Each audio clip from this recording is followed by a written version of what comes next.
일제히 지금 수수료를 좀 많이 인상을 했어요. 반협박식을 하고 있어요. 시내가 해외 거래처에 컨택을 한다는 뜻이에요. 선을 지나친 것 같아서 지금 리셀이 많이 무너졌어요. 쉽게 가려고 하시다가 쉽게 망하는구나.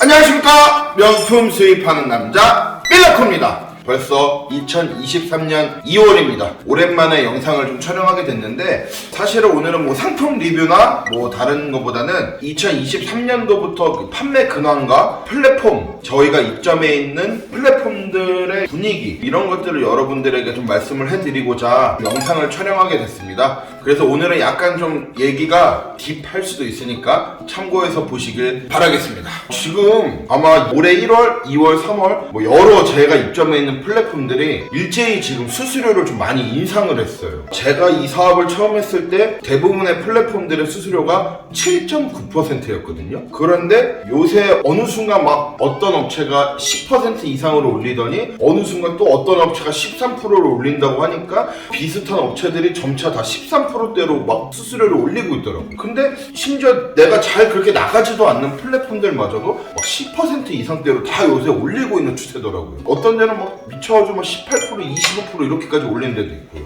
이 플랫폼들이 왜 수수료를 올리는지, 그리고 저도 이제 그런 플랫폼들마다 교류를 하던 저희 담당 배정 MD들이 있잖아요. 그래서 그런 MD들이랑 얘기를 해본 결과, 첫 번째, 많은 업체들의 매출이 점차 떨어지고 있어요. 저희 같은 업체들이 입점해서 판매를 하고 있는 게 플랫폼인데, 저희 같은 업체들의 매출이 떨어진다?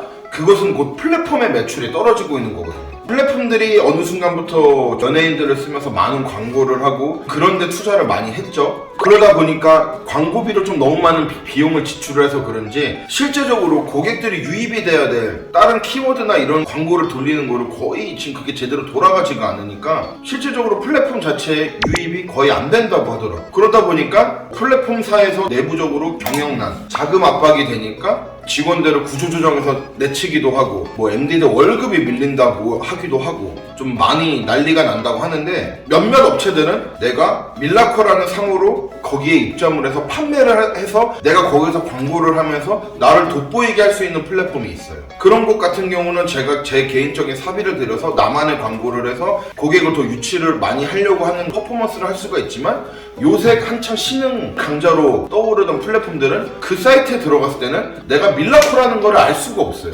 그냥 예를 들어서 그 사이트가 뭐다? 하면 그 사이트에 고객이 봤을 때는 그냥 그 사이트에서 파는 거구나라고 보이게 되고, 밀라코라는 상호는 어디서도 보이지가 않습니다. 상세 페이지나 이런 거 보면 알 수 있겠지만, 잘 모르는 고객이 봤을 때는 이건 그냥 이 사이트에서 파는 거구나, 이 사이트에서 전체적으로 다 판매를 하는 거구나 라고 생각을 할 수가 있어요.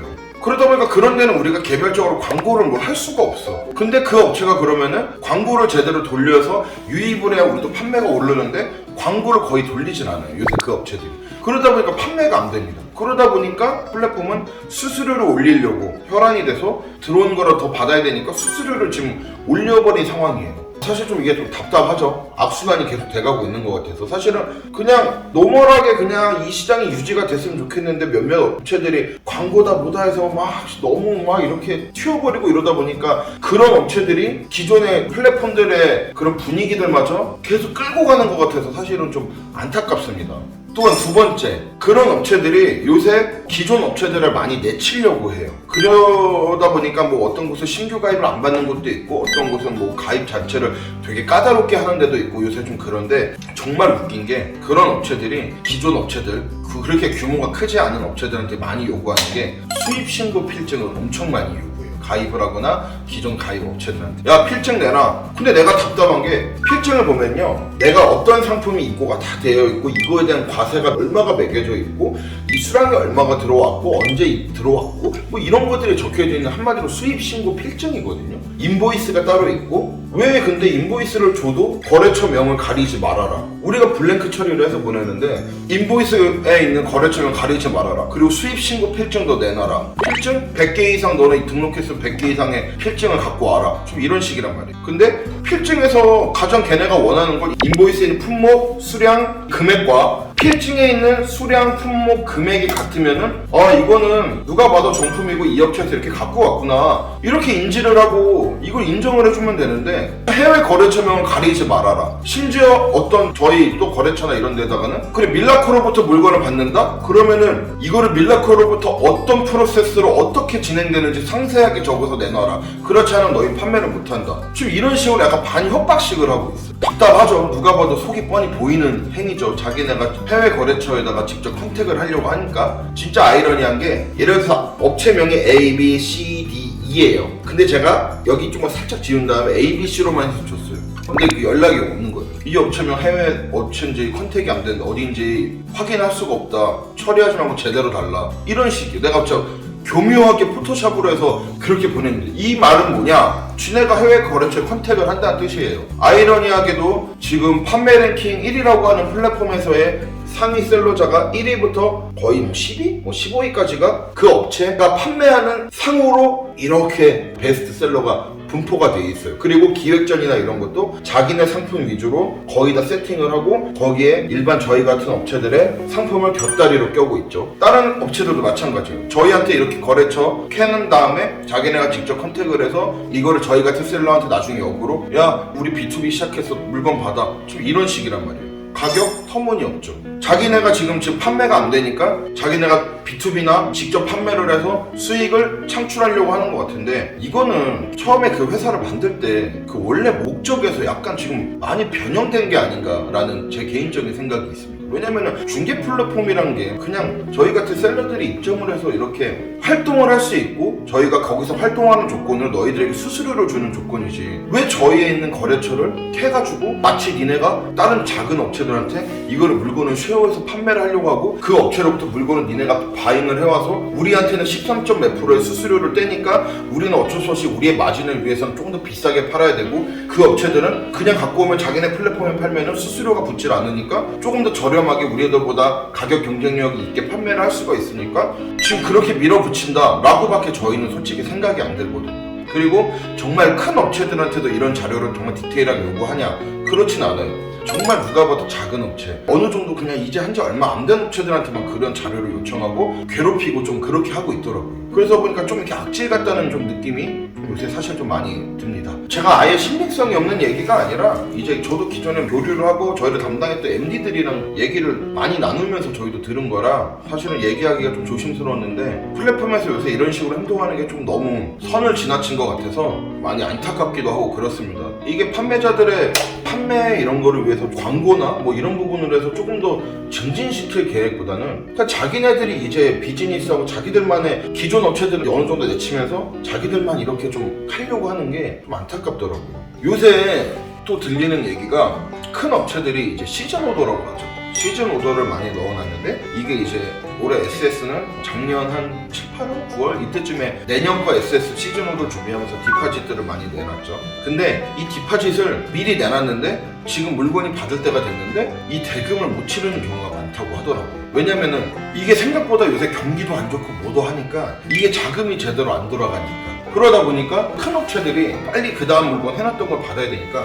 말도 안 되는 가격으로 물건을 던진다고 하더라고요. 두 번째, 코로나 때 진짜 뭔 에이전시다 막 별의별 업체들 막 생겨가지고 명품 이 사업이 호황이라고 하니까 우후죽순 엄청 많이 생겼죠. 그 업체들이 진짜 이제 필터링이 되고 있다고 하더라고요. 그러다 보니까 올해 말 내년 초까지 거의 다 빠질 예정이라고 플랫폼에서도 좀만 버텨라 올해 말까지 내년 초까지는 버티면은 그때는 좀 많이 살아날 것이다. 왜냐면은 기존에 이제 에이전시다 모델에서 이제 사업을 막 큰 자본이 아닌 금액으로 이 시장에 진입하셨던 분들이 많이 필터링 되고 있는데 그분들이 끝까지 정가나 내 마진을 챙겨서 간다기보다는 많이 털고 일단 그냥 있는 거라도 현금화해서 가려고 하는 게 크다. 그리고 그분들은 물건 자체가 많지가 않으니까 이걸 계속 보고 있으면서 가격 낮추고 이러다 보니까 점차 이 시장이 가격대가 많이 무너지고 있다. 좀 그런 말씀을 많이 한다고 하더라고요. 그러다 보니까 지금은 조금 기존에 이 사업을 하시던 분들과 새롭게 시작하시던 분들 요새 좀 많이 힘든 시기인 것 같아요. 그래서 저는 그냥 기존에 우후죽순 생기셨던 업체들이 좀 많이 필터링이 되면은 좀 나아지지 않을까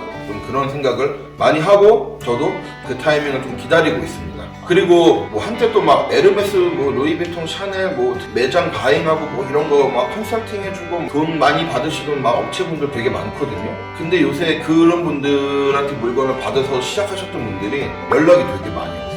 왜냐면은 제가 늘 말씀드리지만 에르메스, 루이비통, 샤넬은 도매라는 개념이 없어요. 해외 매장이든 그냥 우리나라 정매장이든 우리가 갖고 와서 리셀 형식으로 파는 방법이란 말이에요. 저희는 병행 수입을 하고 있는 거고. 근데 이 리셀을 하는 방법을 알려주겠다라고 해서 그렇게 에이전시로부터 돈을 내고 이렇게 하셨던 분들이 지금 리셀이 많이 무너졌어요. 진짜 롤렉스도 가격 계속 떨어지고 있고 뭐 샤넬 특히 가격 엄청 많이 떨어지고 거래 진짜 많이 안 되고 있습니다. 그러다 보니까 일반 병행 수입으로 넘어오시려고 많이 연락 주세요. 저는 되게 답답했던 게 이게 눈에 보이던 거였거든요. 제가 그전 영상에서도 말씀드렸지만 뭐 한 달에 제가 택배가 500개가 나가요. 그러면은 내가 500개의 샤넬을 정말 내가 원하는 그런 핫한 걸로만 내가 갖고 왔으면은 저도 재벌이 됐을 거예요. 저도 진짜 부자가 됐을 거예요.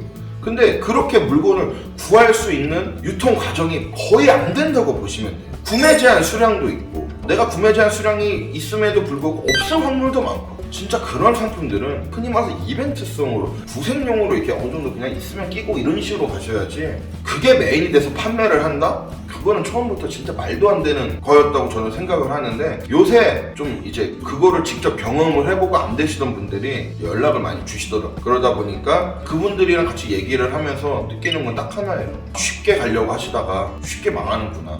전 딱 이렇게 생각합니다. 샤넬 좋은 거 그냥 하나 팔고 싶지 매종 키친에 이렇게 쌓아두고 티셔츠 이거 막 얼마 안 되는 거 쌓아두고 포장하고 교환하고 CS 하면서 전들 이렇게 하고 싶어서 하는 거 아니거든요. 꾸준히 가려면 이게 맞는 거니까 이렇게 가는 건데 쉽게 가려고 하셨던 분들이 좀 쉽게 요새 좀 어려워지지 않았나 라는 생각을 저는 하고 있습니다. 오늘은 요새 명품 시장 동향과 좀 플랫폼들의 동향에 대해서 좀 여러분들에게 간략하게 말씀을 드렸는데 물론 지금 이 시기에도 정말 잘 되시는 분들 많으실 거예요. 근데 뭐 좀 이렇게 어려운 뭐 그렇다고 제가 정말 그렇게 어려운 건 아니지만 그래도 좀 어려워하시거나 요새 좀 경기를 타가지고 예전보다 그리고 내가 기대치 했던 내 목표 금액보다 좀 매출이 안 나오는 업체들이 많은 게 요새 분위기이다. 좀 이런 거를 여러분들에게 말씀을 드리고자 했습니다. 저는 지금까지 명품 수입하는 남자 밀라코였습니다. 구독과 좋아요 댓글까지 부탁드려요. 땡큐.